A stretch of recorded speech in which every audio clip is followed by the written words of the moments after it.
아파트 있는 지역이 이 성분산업단지라는 걸 알게 된 거죠. 성분산업단지 아파트가 약 5,000세대가 되더라고요. 그래서 이 정도 상권이면은 항아리 상권이 만들어지겠다 싶어가지고 시간이 뭐 한 2, 3년 지난 뒤에 이 시장의 흐름을 지켜본 다음에 이후로 이제 저는 이거를 분양주한테 사게 된 거죠.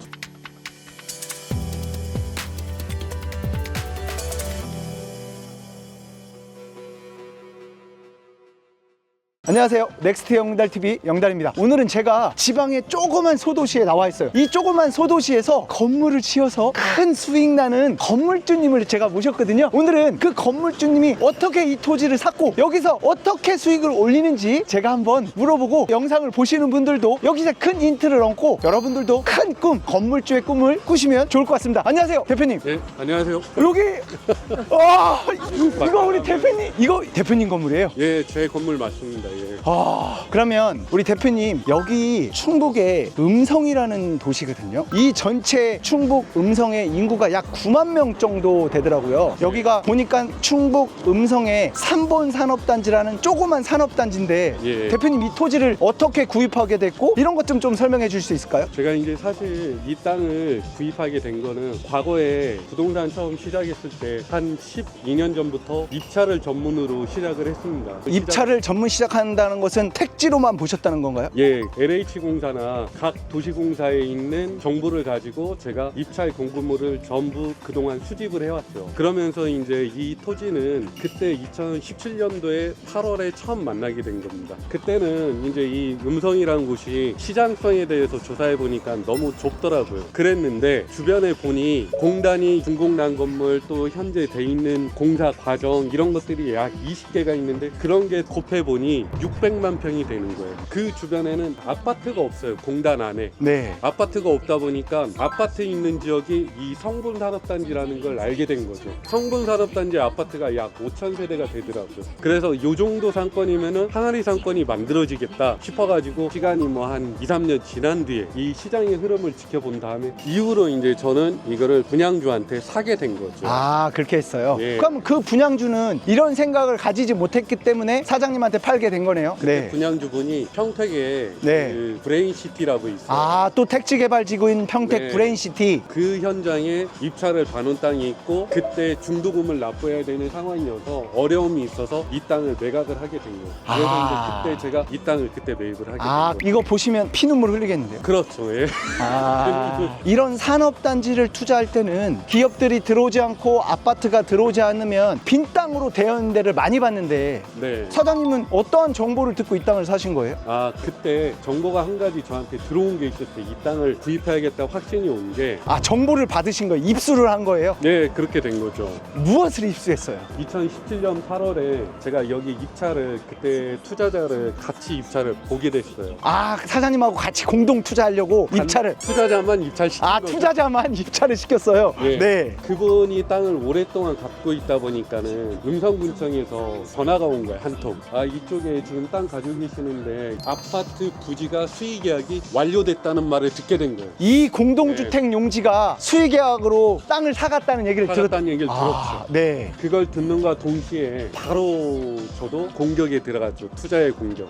이제 이 땅을 내가 사야겠다. 이건 사야겠다. 근데 이 땅은 몇 층까지 질 수 있는 땅이에요? 이 땅은 준주거 용지여서요. 건폐율이 70%에 용적률이 500%짜리입니다. 몇 층까지? 7층까지 질 수 있는 땅입니다. 그러면 내 땅에 건물을 7층까지 질 수 있는데 왜 단층으로 짓겠다는 생각을 하신 거예요? 제가 전국에 있는 신도시를 많이 다녀보니 아무리 좋은 입지 좋은 자리여도 용적률이 올라갈수록 건물에 대한 공실률이 높더라고요. 그래서 1층만 짓는 게 현명할 것 같다. 그러면 그래, 나는 다 지면 망할 수 있으니까 1층만 짓자. 그래서 이제 1층만 짓게 된 거고, 지하 파고 위로 5층, 6층, 7층을 짓게 되면 공사비 증액이 높아지다 보면 내 1층 임대가가 높아질 수밖에 없습니다. 구조가. 그렇기 때문에 저는 1층만 짓게 되면은 공사비가 적게 들기 때문에 적정한 임대가를 줄 수가 있어서 임차인 분들이 세부담이 없는 겁니다. 그래서 이제 저는 그거를 마케팅을 그쪽으로 바꾼 거죠.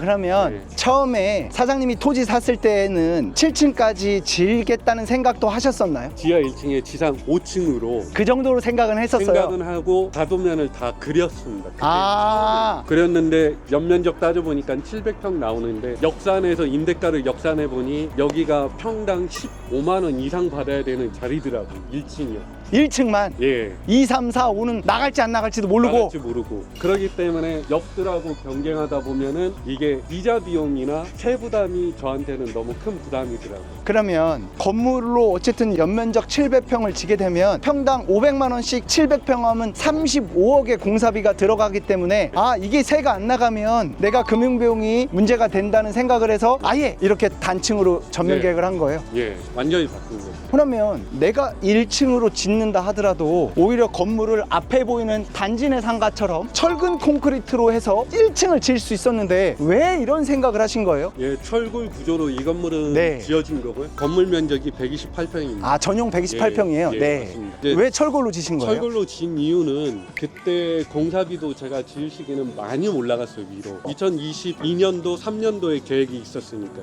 그러면 예. 여기 아파트가 단지고 땅이 올라지면 아예 부시고 다시 질 생각도 하고 하기 때문에 철골로 지셨다는 거예요. 철골로 지었다는 뜻입니다. 그러면 여기 128평 지셨는데 이거 건물 짓는데 예. 공사비는 얼마 주셨나요? 공사비는 이제 전기, 수도 이런 인입비 빼고 그냥 순수 공사비만 300 들어갔어요. 평당 300 하면 한 4억 정도 들어가신 거네요. 약 4억 들어갔죠. 혹시 이 건물 준공 언제 하셨죠? 이게 23년 6월 15일 같아요. 그러면 우리 영상을 찍는 지금이 25년도인데 진지 2년 됐네요. 그러면 이 아파트들이 입주를 하지 않고 한참 공사가 올라갈 때였네요. 그럼요. 그때는 약간 좀 허와 벌판과 그냥 이렇게 그냥 전부 다 나대지 개념이었죠. 아파트도 입주하지 않았다면 여기에 사람이 오지도 않고 건물 지어서 공실이 예상이 되는데 예. 무슨 배짱으로 이걸 지신 이게 거예요? 이제 공사를 처음 시작하다 보면은 이 현장에 아파트를 짓는 인부분들이 오시고 그 다음에 아파트에 연결되어 있는 시행사, 대행사 이런 직원들이 왔다 갔다 하시고 그래서 이제 여기에는 커피숍도 필요할 것 같고 네. 빵집도 필요할 것 같고 편의점도 필요할 것 같고 부동산도 필요할 것 같고 그러니 총 분할칸 수가 8칸이 8칸인데 8칸은 1, 2년 사이는 집어넣겠다 다 채우겠다 그런 확신이 있었죠. 야, 어떻게 그런 생각을 왜 혼자 하신 거예요 이거는? 혼자 잘 살고 싶어서요. 그래요? 그러면 아예 아파트 입주되는 걸 생각하지 않고 아예 처음부터 여기는 인부들한테 식당을 줄 수도 있고 커피숍도 할 수 있고 네. 그리고 여기 분양권이 아파트가 이렇게 되면 분양권 거래도 할 수 있고 거래도 할 수 있고요. 맞습니다. 예. 그래서 그래 나는 단층으로 공실 걱정 안 하고 지신 거네요. 맞습니다. 먼저 생각을 하신 거네요. 예, 그게 이제 선점이라고 봐야죠. 그러면 사장님 지금 여기 임차를 딱 맞춰서 땅을 사고 건물 임대를 하고 그리고 지금 한 달에 월세로 어느 정도 받고 계신가요? 보증금은 2억 2,500에 네. 월세는 1,350이 들어오죠. 월세가 1,350 들어와요.